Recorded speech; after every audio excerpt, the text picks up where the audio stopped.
Today, I sit down with Heather Driscoll, a certified coach and life alignment expert, part cheerleader, part radical accountability coach, and part wise intuitive guide. She is passionate about empowering people to discover what matters most to them and live in powerful alignment with it. You're going to really want to stick around with us as we dive into how she woke up to and honed her intuitive gifts, how she guides clients by tapping into their guides and hers, and how you can heal into your own life and awaken your own gifts coming forward. So let's dive in.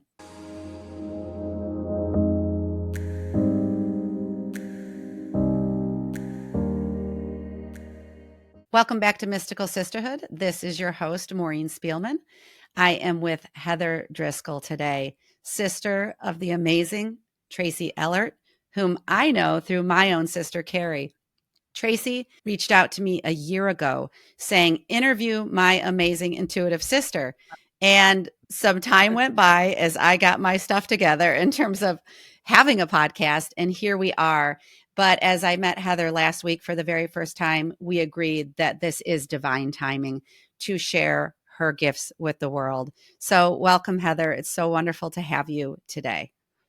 Thank you. It is so awesome to be here. And it is divine Yes, timing. it is I, divine timing. Yes. it Yes. is. I And remember you, my sister telling me last year, did Maureen contact you? And I was like, no, but you know what? That's okay. And about 3 weeks ago, I was doing my meditation and I heard it's time to start doing podcasts. And I was like, I started writing. I'm like, because I do my automatic writing, and I heard, like, it's time for you. And I was like, do I start one or do I? And it was like, nope, you're going to be guest. You're going to be a guest. It's going to be coming. oh my So gosh. I'm asked to do Yes. a couple of podcasts now, and it's starting. So it's like, it's divine timing for sure. Oh, it's so beautiful. You did, yeah, last week when we met, you hadn't shared that. So that's just wonderful. Yes. I think that because a lot of our conversation today, we're going to span, the coaching worlds to the intuitive worlds to, the threads of your life, but I think that the place to start, Heather, and I do with a lot of my guests who come in with like these really strong intuitive abilities, which we all have, I believe, and we can speak to that too, but when did you first know that you were dialed in a way that felt unique for you? Well, I definitely came in with like a ability to see the deceased. But I was brought up in a very Christian household, and it was evil to say anything like this. So basically, I spent a lot of my childhood when I would be woken up out of, a sound sleep with someone standing over my Wow. bed. I was so terrified when I was little. I didn't know what it was. So it wasn't a matter, I could see them more than I could hear any Mm, messages. It was not like I wasn't going to stay around for a message. It was just too scary. So I spent a lot of time in my childhood, asking my parents to leave the hall light on. I didn't want to be in the dark. I would go into their bedroom a lot. I was very, very scared of it. And so I kind of like pushed it out versus, with the Christianity, the church, and then not really wanting to see what they had to say because I was so afraid, wow. until Yeah. my early 20s, in which I started being woken up again in the middle of the night, and people were standing over me in my bed. I could feel them around me, and it was kind of reactivating again. And that, I would say, is really the start of me trying to have to, understand what was Hmm. happening with me, and kind of reconcile, like, am I evil? Is this evil? Like, Yeah. what is this? What do I have? And what do I want to do with it? If I do want to do anything with it. And that's Mm. kind of how I got started. And Yeah. So fascinating. I'm thinking about your childhood, and do you have any recollection of whether when you first began to see the people who had passed on, was fear your first response, or do you remember a time before that when you did trust, but then kind of the religion or the culture, like you learned quickly that it was to be feared? I'm wondering if you have like any sort of memory of a like discernment there. this is funny. And I've done a lot of past life regressions. So, but I Mhm. actually can remember my birth, and in a state of knowing, like, the situation might not have been like really prepared for me, and knowing kind of what I was going into and being like okay with that. And I think like as I've done regressions and really have that memory, like I can see now the fear, yes, was I believe taught by the church for Okay. me. Mm-hmm. Mm-hmm. But my intuitive knowing was always, I have always had this knowing that I'm safe, I'm protected, I'm Ah. guided. And no matter Mm-hmm. which situation I've been in my life, like it literally has been this energy behind me of like, no, you're protected, you're Yeah. safe, this is where you're supposed to be, or whatever. So yeah, deep down inside, I did know that I was Yeah. safe and that this Wow. wasn't bad. But yeah, it's amazing the beliefs that we start to learn and create throughout our lives. So like Yeah. mom, dad, teacher, preacher, Yeah. and what's good and what's Absolutely. evil and what's bad and what's not. And then, getting to the point in your life where you kind of have to sift through that and say, is this really what I believe? Like, do I really actually believe this? Or Mm. do I not believe this? And then this was just something that was taught to me because that's what my parents believed. Oh, So wow. I say Mm-hmm. I hit that point when I was in my, mid 30s where I was questioning everything that I had been taught and raised with. And that was a like upside down journey of like, wait a Yes. second. I hear you, and you described perfectly that. Even I think you had said in the mid 20s, when these visions and not just visions, but this Yeah, reality started to come back to you, yeah. and Mhm. that the two sides that you had, because I think a lot of people can relate to that of like, wait a minute, this is, even if you had already started stepping away from what you learned about religion and around your religion and these kind of things, even if you had already begun to step away, we just can't realize how ingrained these belief systems are. So that real, like, sort of division, like I was thinking the word war, but that's not right. It's almost like a division Yeah, or it is. separation from truth to what you had learned. Absolutely. Absolutely. I Hmm. had been, taught like, the power doesn't reside in myself. Like I have to give that power over to a pastor or, a God that sits up in heaven that is judging me and waiting for me to swear. And then I'm going to hell. Yeah. Like, it was like it's like, oh my gosh, this like bubble that I Hmm. was in of like, I'm such a bad person. Like I was born a sinner. And Hmm. it didn't started to not feel right for sure. Ah, yeah. I'm thinking too, because, okay, so we're embarking, like we're starting this interview and you're sharing, okay, these are these intuitive gifts that were coming through early in my life. And I often think as Mystical Sisterhood, the podcast goes along, I realize that part of, it wasn't my original intention, was that this through line of divinity, right? And that, we work on ourselves, then we have the divine relationships to one another, but we have a very clear line to the divinity that surrounds us within a universal energy and how we Yep. think of this. But I just want to start there because that's sort of something I'm seeing occurring in real time. And that's just such a cool thing about anytime we create something, it can start to breathe and have a life of its own, and we don't even know what's occurring with it, but if we're open and we trust. But that's an aside. I was going to Yeah. go back to, because you've already named, like, almost like, okay, these decades of your life, in a sense, like you said, like my 20s, my 30s. Yeah. So Mhm. like on your, and it's all, you're multidimensional, but I'm thinking of like, okay, this is your spiritual experience sort of that you've been describing in a way. What about, Yeah. like, if we just said, I don't know how you describe it, but what about like the human experience that you kind of started out your adult life in? Is there anything that you want to share around that and what was co-occurring during this time? Yeah, the human experience was more like I was trying to hide. I spent a lot of time hiding who I really was. And I have an extreme, intense ability to feel people's emotions and take that and know exactly like what's wrong with them, where their root problem is. So I struggled in the human experience being around people and feeling a lot of incongruency and like what they're Oh, wow. saying and then what they're actually feeling. And that was very confusing for me. So I was like, they're lying. They're not they're not Yeah. being real, like I spent Hmm. a lot of time in my humanness in that aspect of where I was. And also too, you know, this 20 years ago, being able to have a conversation like this 20 years ago was not accepted.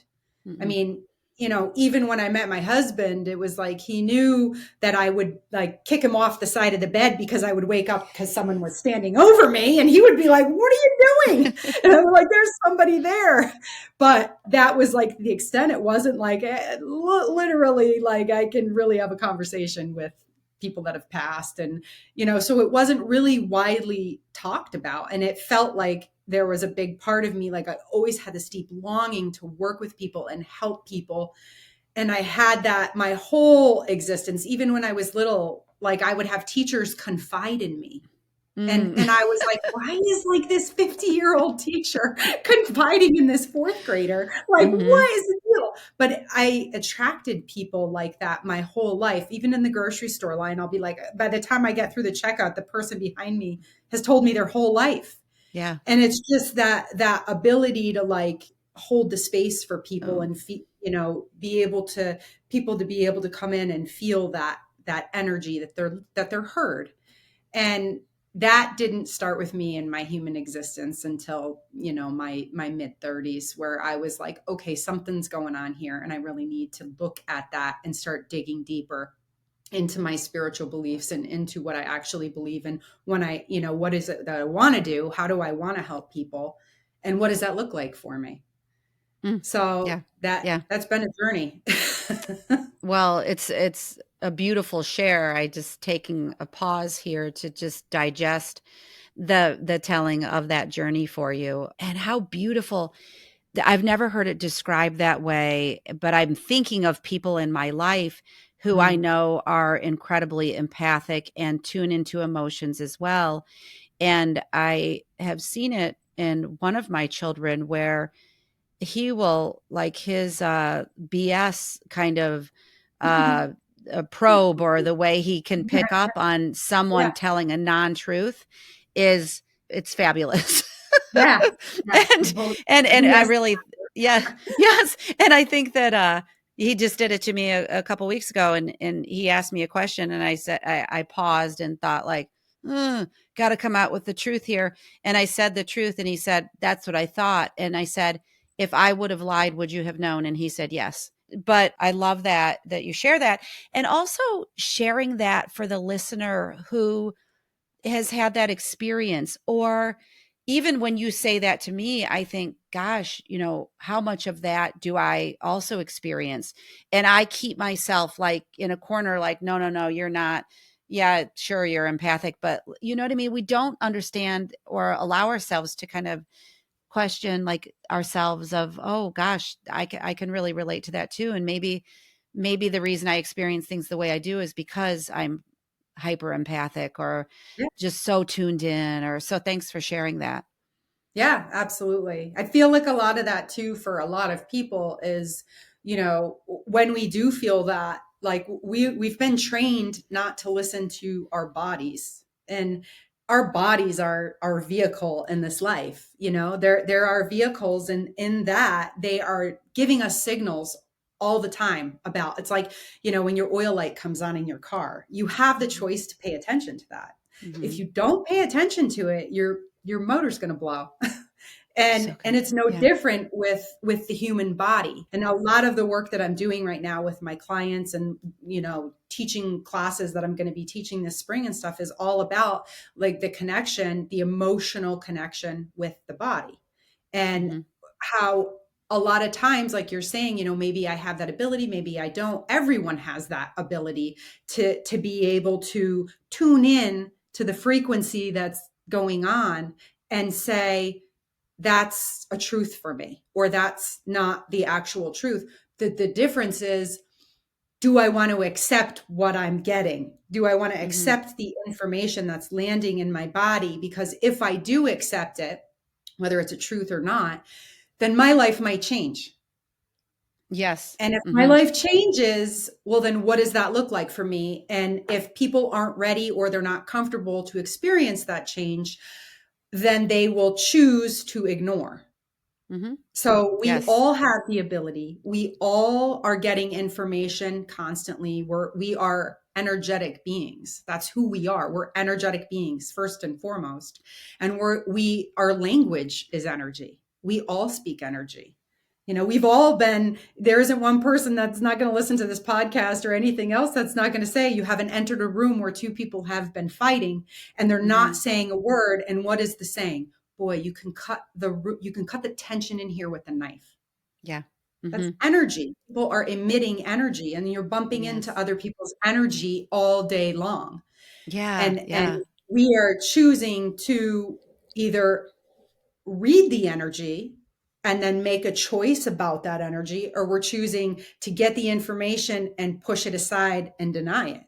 Yeah. And that's Yeah. the only difference. So we Well, all have that ability. okay. So let's talk about owning the Yeah. energy we show up with, because Oh, I good. had two instances in the last month, like 6 weeks, 2 months, where I was called out on my energy by someone in my family saying, Mom, what you just said slash did was passive aggressive. And I Mhm. got triggered real fast. And then I was able to, like, I walked away like I did when I was a kid, but I came back. But I was still hands on my hips, like, gosh dang it, that wasn't passive aggressive. So I told my therapist slash coach, and she said, Yeah. were you holding a mixed energy, Maureen? And I was like, and I looked at myself, Heather, and I hadn't seen it, but I thought like, oh, I was being so cheery, saying like, oh, come do this with me. But my daughter picked up on the energy. She called Mhm. me out on it. I didn't like it, but I was able to look at it. And then I realized when this other person, I was vulnerable enough to turn around and share it with somebody. And they said, you were holding mixed energy. And I Mhm. was, because it was like kind of directed towards my partner. And there were years and years and years of what I perceived as, or like experienced as hurts underneath it. And if I Sure. can just say, and it was around like this, we have a Jewish and Catholic backgrounds in our family. So Yeah. we were both carrying the energy, I think. But anyway, how can we own our energy? Or I think it's a great conversation about, like, if you pick up on mixed energy, you're probably accurate. So let's Yeah. also own our own mixed energy. Yeah, I think what is a hard thing, and like a lot of my clients that I work with, they don't like to hear this, but we are mirrors. We live in what's called the law of mirroring, which people know as the law of attraction. But what ends up happening a lot of times with that, like what you're bringing to the table, the energy, I mean, there are aspects of the self that we have denied and disowned. They're little protector parts from whatever traumas we've dealt with as a child, and those protector parts start to run the show. And a lot of times people are very unconscious of the fact that a protector part is actually running the show when they're triggered with something. It's the reason why, like, you could be with a boss and all of a sudden the boss is acting like a 4-year-old child, and you're like, what just happened?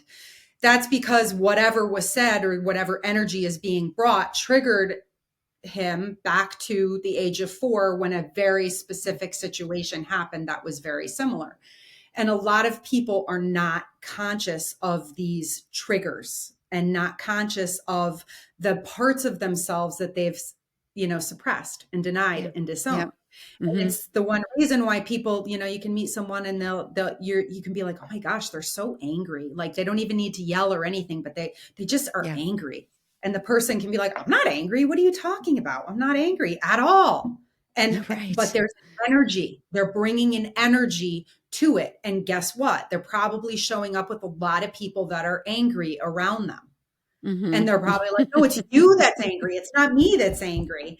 And this is how relationships get in trouble, is because there is an inability to look at the self and it's one of the things, it's the hardest thing to do.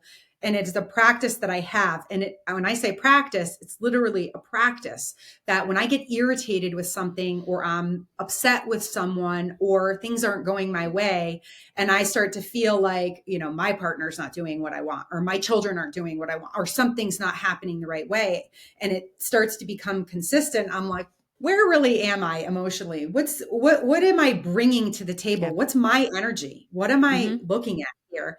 And all of the time, I'm not even going to say 90% of the time, all of the time, it's within me, and I'm Yes. projecting it out. Yep. And honestly, that's the only thing that we are responsible for, is ourselves. Yes. We Yes. think that we're responsible for everybody else, but we're not. Mm, I know, and that brings up to me sort of, I don't know if you call it a victim consciousness. I know some people can be triggered by that because there are circumstances where people really were a victim to things, but just the idea, like how do you explain that? I think people that have a victim consciousness, this is the problem, is that they were victims. You know, Mhm. they were victimized at one point in their life. They were victimized. They were a victim because that consciousness exists from somewhere. Okay. Okay. But Mhm. what ends up happening is that there's all these emotions that start to come up with that. And when there's an inability to process the emotion and look at the emotion and heal from the original wound, and we deny and suppress and disown those parts Yep. of the self, Mhm. then we don't actually process and deal with what we have to deal with. And so when we don't do that, we tend to stay in the victim consciousness.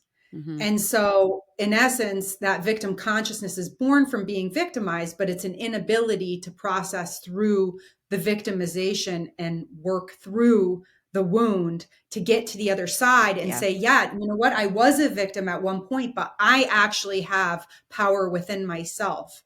And I am the one in control of my universe, my reality.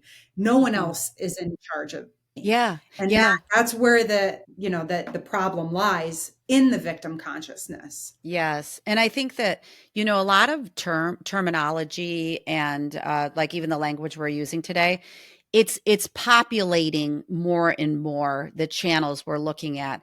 So I think it's always important to bring in that as consciousness rises, that we're also, it feels like entering a new space of let's be able to say these things and share these things, holding ourselves, even as listener, with such self compassion and non judgment as we hear them. Because if we're open to learning, there's going to be the parts that are so vulnerable in us that are just like, I don't like what they're saying.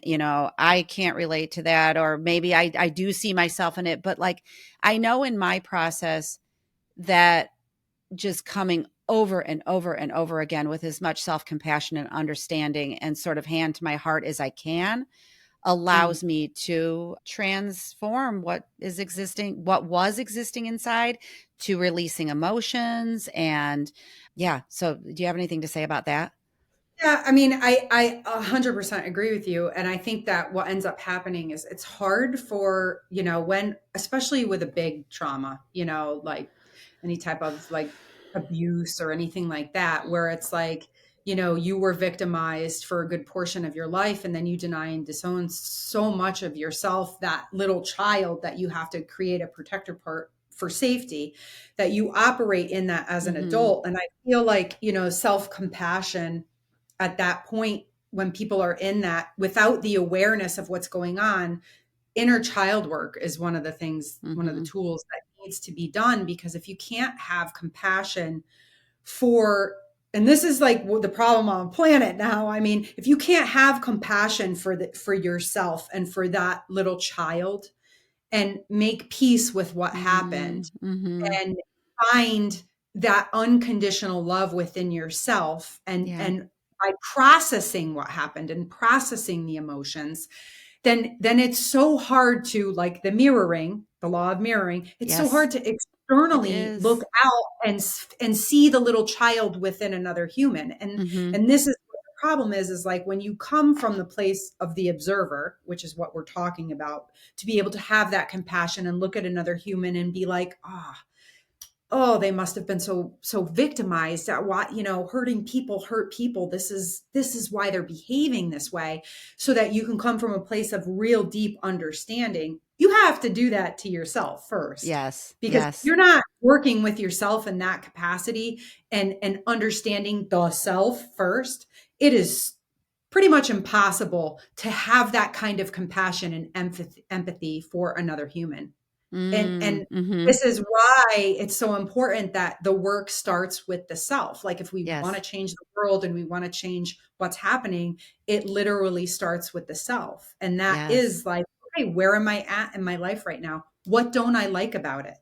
I love And that. Yeah. yeah, Mm-hmm. and what I don't like about it, am I willing to explore how I might have got Yeah. here? What are the beliefs that I've had in my head for so long that I've believed, that Mm-hmm. got me to the point where I am now? And if I could do that, if I could create like illness, if I could create a life that I don't like, that I can't believe that I'm living in, well, then I probably can create a life that I absolutely love. And I Yeah. probably can create health, Yes. Yes. So it's Yeah. literally like starting to look at the self and what are my beliefs and what, where did they form? How did they start? How do I get deeper into who I really am? Yeah. I love the inner child work too. Maybe for a couple, one or two takeaways, because I know in my coaching, when I do inner child work, it'll be bringing someone into the experience that they had as a child. And it's so interesting how quickly someone can drop down into that heart space and describe what she was wearing or he was wearing and what were they were feeling, and meeting them with such compassion and what did they want to hear, and it becomes an experience. There's also, I think, of like putting that picture of your younger self on your phone, your screensaver, or a picture of her, let's say, next to your computer, where you can give that re-experience and that love. But what kind of practices do you like to share with your clients? Well, the inner child work that I do is really kind of deep. And when I do work with them, we try to re experience the trauma that they went through in Mm-hmm. the way that they would have wanted to see it work out, and give them a space where they have safety that they Mm-hmm. didn't have when they Yeah. were a child. And we basically re envision what they would have wanted, and take them to a space where they are safe. Because what Mm-hmm. happens when you experience a trauma, and listen, a trauma can be anything from, Uh-huh. you were in a car accident when you were young, to witnessing someone being killed, like Mm-hmm. it trauma happens in all different forms. And I believe like every one of us have experienced a trauma in our life, and we hold things. When that happens, the brain takes a snapshot of it Mm-hmm. and literally holds that snapshot. And you remember the smell, you remember what you were wearing, you remember exactly like the time on the wall, you Yeah. remember everything, colors, details, everything. So, and that's a safety mechanism in the brain, so that you never have to experience that again. And that's where the protector part, that little inner child, disappears, and the Mm-hmm. protector part steps in to save you. Yeah. And this is what ends up happening, is that protector part is the one that starts to run the show. And we Yeah. never really realize that protector part is running the show, even when we're an adult. Mm-hmm. And when we get Mm-hmm. triggered, we go Yeah. back immediately to that, and we don't feel that it's safe. A lot Mm-hmm. of people too, like inner child work. I have done so much inner child work, and it is not easy. Like, Mm-hmm. it's not easy to go back and re-experience whatever you went through, because it was so painful at the time. Who wants to re-experience it? But the problem is, because your brain takes that snapshot, you really feel like you're going back there, Yeah. and you're not. Well, right. And I You think know what I that, mean? yeah. And I think that question you just asked, like, who wants to go back there? And the people who end up wanting to go back there are the people who cannot stand what's occurring in their life in the current moment. Like you and I think we talked about that phrase, you get sick and tired of being sick and tired. And when we kind of see, we all know the patterns we're stuck in, whether it's one or two or three.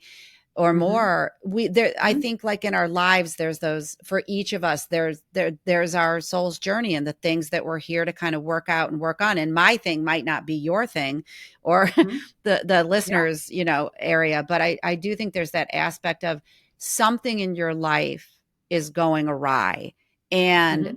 push comes to shove. And that's what I want to offer to people too, is like even through the myriad of guests that I've had and the coaching I do or whatever it is, that there are places you can go these days that are becoming very accessible, and maybe the language that Heather's using is the language you need to hear. Maybe Heather's vibration and her energy is right on wavelength with yours, and I just love that offering and the potential and possibility that comes with it for healing on the planet right now. Yeah. And I just going to add to that, like for the fear that people have to go back into that space, that it's emotions that people are terrified of. It's Mm, that's mhm. what is the biggest resistance to doing the work on the self or fixing whatever they've got going on in their life. But if people looked at these emotions as like little bubbles that are coming from the bottom of the ocean, and each one of those little bubbles has information for you. That's it. It's just carrying information. And as it comes to the surface, if you take a step back and just look at what information it's carrying for you, you'll be able to start to process it a little bit better than instead of resisting the emotion. Yeah. Because what you resist persists, right? Mhm. And the Mhm. more Yeah. we push down the emotions and don't process them, the bigger it gets.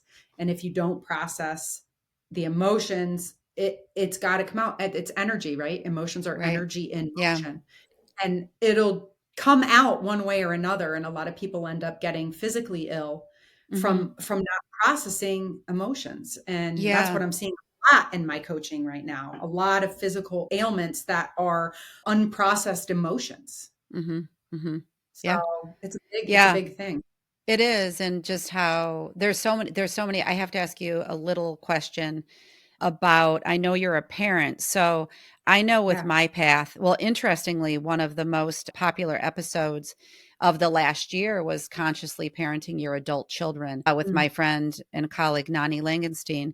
And how have you seen with your children, because you might be like me in the knowledge and experiences and integration you've kind of put together through learning about the depth of our emotions and our deep needs and all the things, like have you seen your parenting change, and have you seen your relationship with your children also change and evolve? Oh, oh my gosh. Yeah. I mean, I was a single mom. I was pregnant at 17 with my first child. And I mean, I was a different parent first and Yeah. foremost with her, and then a different parent with my next two that came along.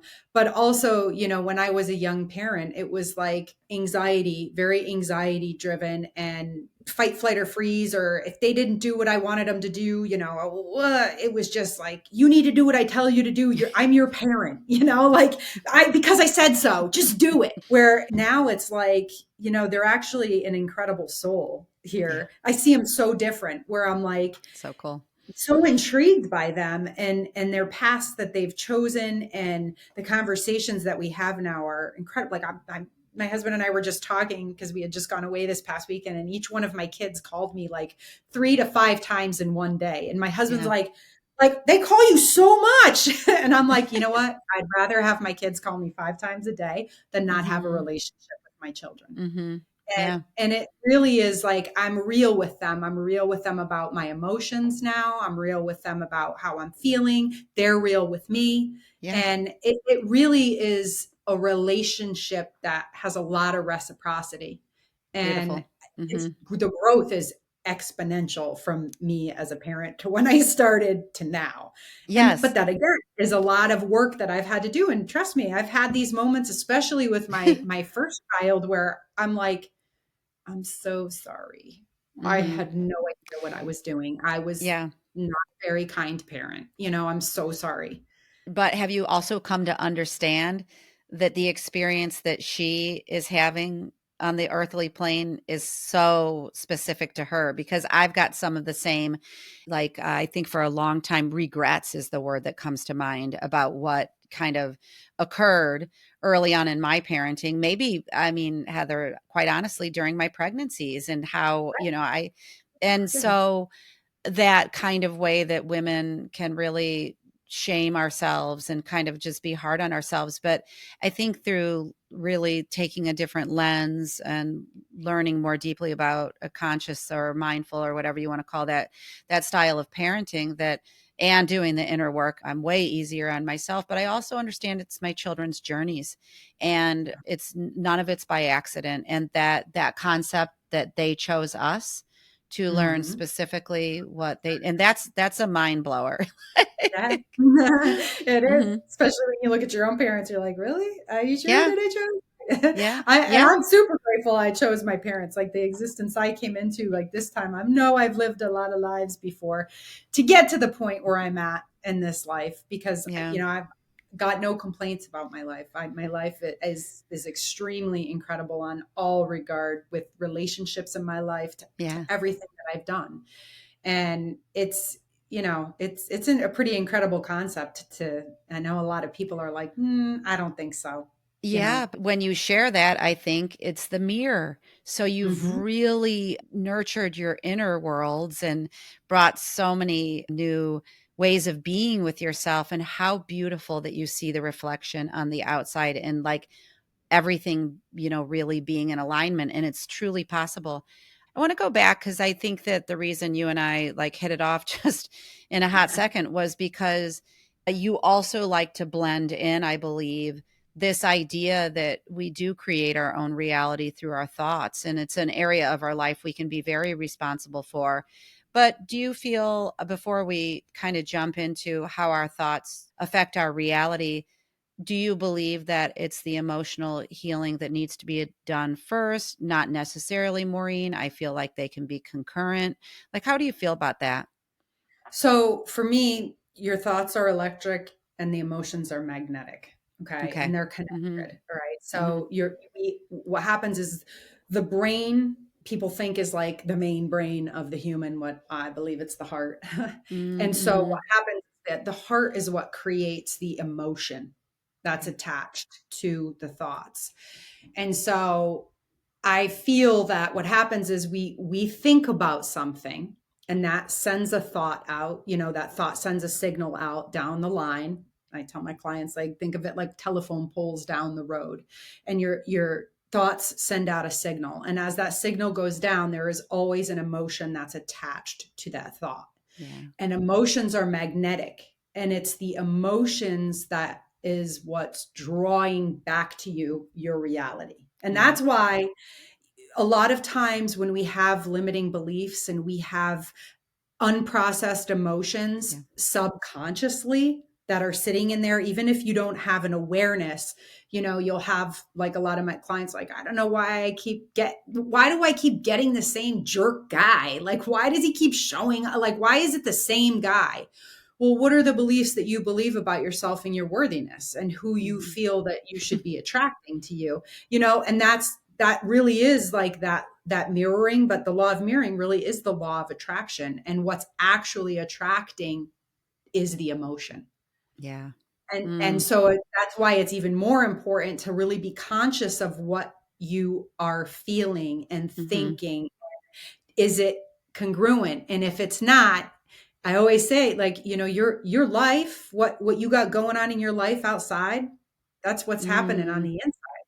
Mm-hmm. And if Mm-hmm. it's not matching what you want, Yeah. then that's the work that needs to be done. That's Yeah. what you need to look at. If you constantly Mm. are attracting the same guy who is not showing up for you, he's emotionally unavailable, he's, whatever the problem is, then you want to look within and be like, okay, what are the beliefs that I believe about myself? Yeah. What do Yeah. what, you know? And Mm-hmm. so that's what I really feel like when we attract, it's the emotion that is attracting. So, do Mm-hmm. you have to do the emotional work first? I would. Because you're always going to have the thoughts. The thoughts Mm-hmm. are there since the moment you're born into this Mm-hmm. existence. you're learning from mom, dad, preacher, teacher, and they're putting thoughts in your head about what's good, what's bad, what's right, what's wrong. And you're going, okay, right? Like literally, like by the time you're 7, you've got all of your beliefs and they're not even yours. Wow. Yes. You get into, you get into, 20s and 30s, and it's becomes an unlearning. It becomes like, Absolutely. do I, Yeah. Yeah. I don't know if I necessarily believe that. And, why am I in this place? What have I done? So yeah, I would definitely be working on, especially if you're in a point in your life that you don't like the situation that you're in. Yeah. And it's the call to go within and look at Mhm. yourself and heal what needs to be healed. And then Mhm. once you do that emotionally, you're going to have different feelings. You're going to Yeah. have different emotions about where you're at. And so Beautiful. then you can be in that space, like, it's like telling somebody to say an affirmation like, I am beautiful, right? And but their entire life they've been told by their parents that they're ugly, they're worth Mhm. nothing. Mhm. They should have never been born. And they have that belief, and they all those thoughts that Yeah. they've kept thinking over and over about how unworthy they are and how ugly they are, and the emotions that are attracting back to them that. And then I go tell them, just go say I'm beautiful. Really? That's not Yeah. going to work. You've got Yeah. to be able to do the inner work to actually believe that you are beautiful, and that's the work that needs to be done. Great answer. And I think that when I look back when I had a major health diagnosis 6 years ago, that I think I may have had it before, but I had Louise Hay's book, You Can Heal Your Life. It's got this beautiful cover and it's got a lot of affirmations. For sure. But and so when I went through it, I would do the affirmations like, my cells are in perfect order, I'm in perfect health, sort of things like that. But my something inside me said this is not enough. And when I Hmm. went through that journey, and that's where I became this like really, I think, like prolific seeker. And I think a lot of people listening, and I know yourself from what you're saying, you're a prolific seeker. And it's so enlightening to be that. And you pull in what you need at certain times, and then maybe later you discard them, or like, I'm coming back to the work now, but I needed to do Hmm. the emotional healing in between. So I resonate with that. I want to jump into how you have tapped into your intuitive guides and what that looks like for you, and how that maybe at one time it wasn't incorporated into your coaching, but now it is. What does that look like? Yeah, that was a crisis. That's usually how things start for people, right? Like, we don't need to, just for people's sake, like, we don't need to wait for a crisis to make the Right. change.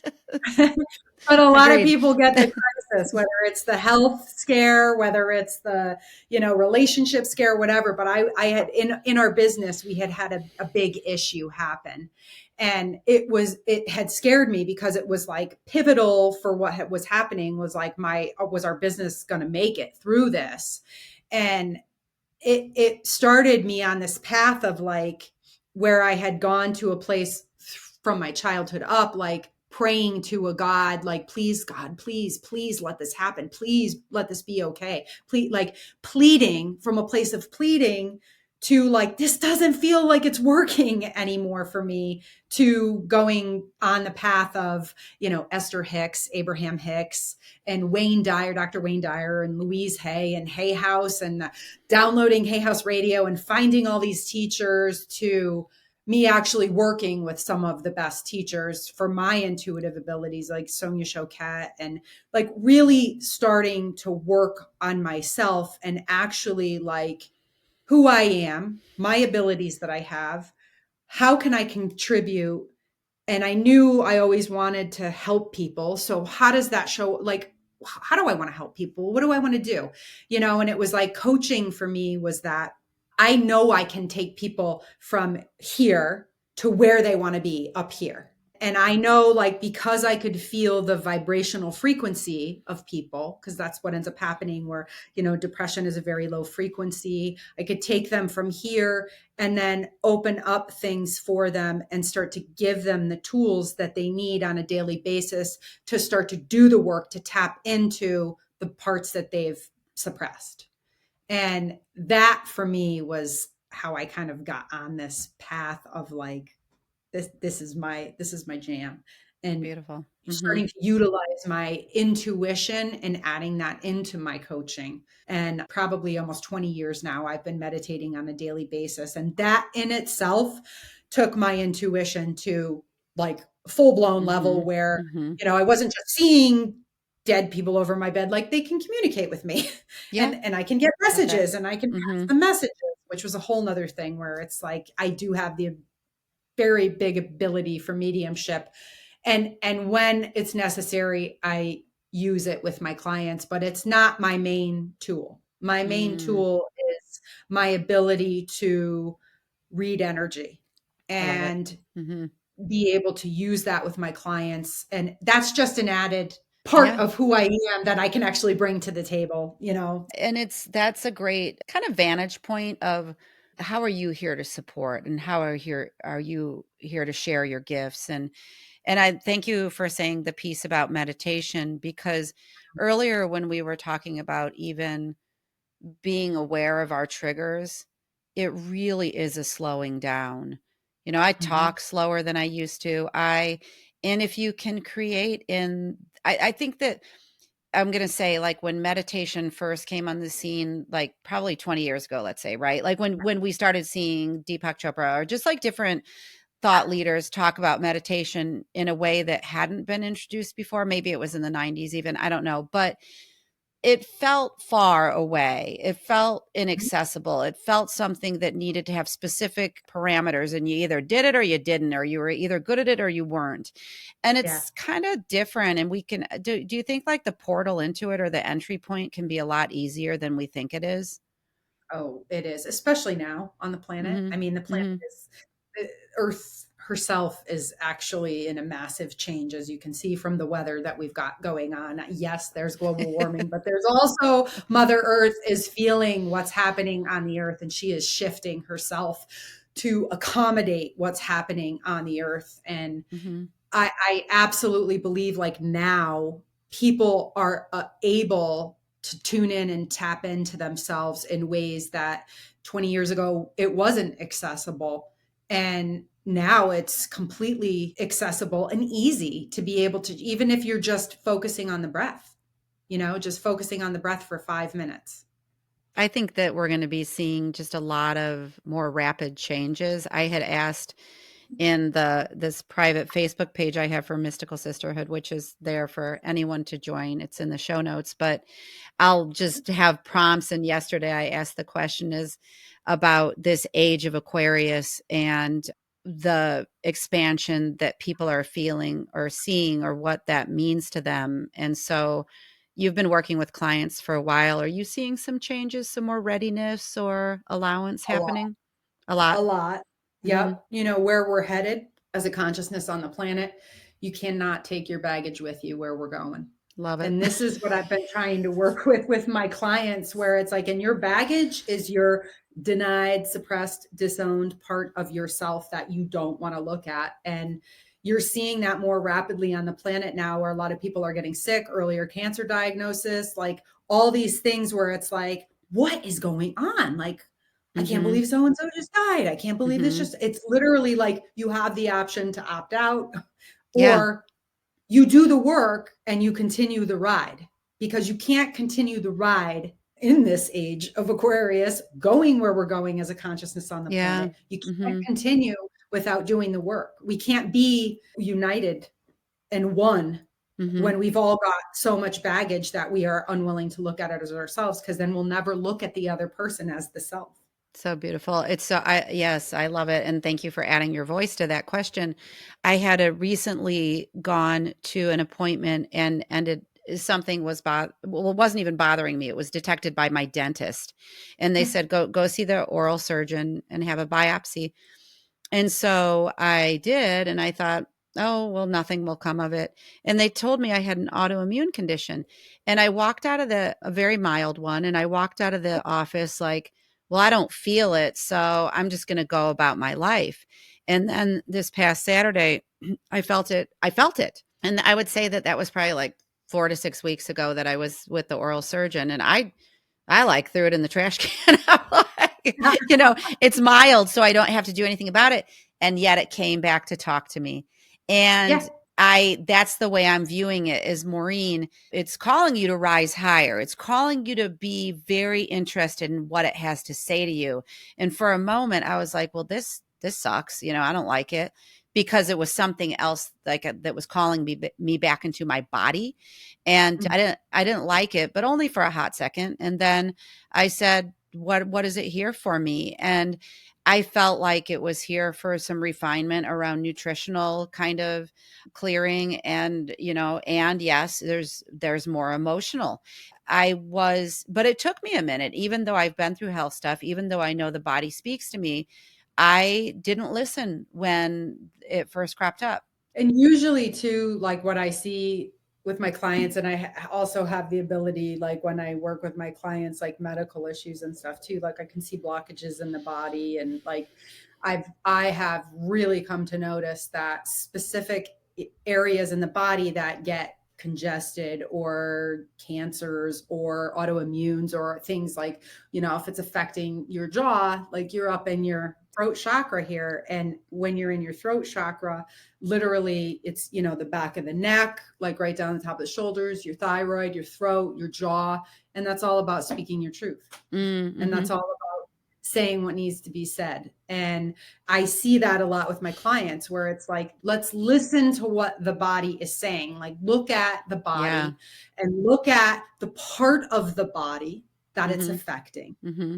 A lot of people with heart conditions, where it's Yeah. like, is your heart closed off? Were you so wounded and so hurt as a child that you basically said, like, I'll never feel like this again, I'm going to close my heart off? These are the things that for everyone listening, when you start to have physical ailments, and even if it's something as stupid as stubbing your toe, Yep. it's Yep. literally like wake up, just even, or bumping your head. Like, that I remember one point in my life, like as I was starting this journey, like in one day I bumped my head 3 times, and it was like, Mm-hmm. what is the deal? Mm-hmm. Like, so it's like, okay, I have to wake up and pay Yes. attention to what's in front of me. And are you paying attention, Heather? Yeah. Like, Yeah. do I have your attention? And Mm-hmm. it's literally that part, when the body, this is what people don't understand, is the body is your indicator Yeah. in this life. Mm-hmm. It's our vehicle, and it's no different than a car. If you Mm. got a flat tire, are you going to keep driving on the car? If you do, you're going to ruin the rim. And if you Yeah. ruin the rim, you're going to have to buy a rim and a tire, and you could cause a fire. Like, what are you going to do? So Absolutely. Yeah. it's Mm-hmm. it's literally like, that's how important it is to pay attention to your body, and how connected your body is to emotional Yes. well-being. Like, Yes. where my body's speaking to me, what do I need to look at? Oh, thank you for all of that. All this gold and this goodness. It's so much information, but just heartfelt information that I know is going to just support so many. Heather, where can listeners find you? And also, you mentioned upcoming workshops. I don't know if they're information or what, but if someone can get They on your are, email list or, you know. yep, they're being Mhm. formed. You can go to my website, which is lifealignmentexpert.com. And on my website, it has, courses and, things that are coming up. But you can join my community. I have an online community that Mm, I'm working with right now, actually. So this spring, I've got some courses I'm going to be teaching along the lines of what we're just talking about, with beautiful. the Mhm. emotional component and the physical illness of the Good. body, because I really, like I said, I'm seeing a lot of that. And it's so important for people to understand the connection there. And Mhm. that's what I'm doing. But you can go to my website, Mm, lifealignmentexpert.com. You can put in your name and address. You can contact me through there, and I'll get in touch with you right away. beautiful. Thank you so much for being with us today. Yeah. Absolutely. Thank you for having me. Oh, it's so fun and informative. I want to thank the listeners too. Thanks for being with us. And I hope that you're having many takeaways from today's interview, and we'll see you in the next episode. Thanks for listening to this episode of Mystical Sisterhood. To learn more about my one-on-one coaching programs or join the Mystical Sisterhood membership, visit maureenspielman.com or mysticalsisterhood.com. Thanks so much. I'll see you in the next episode.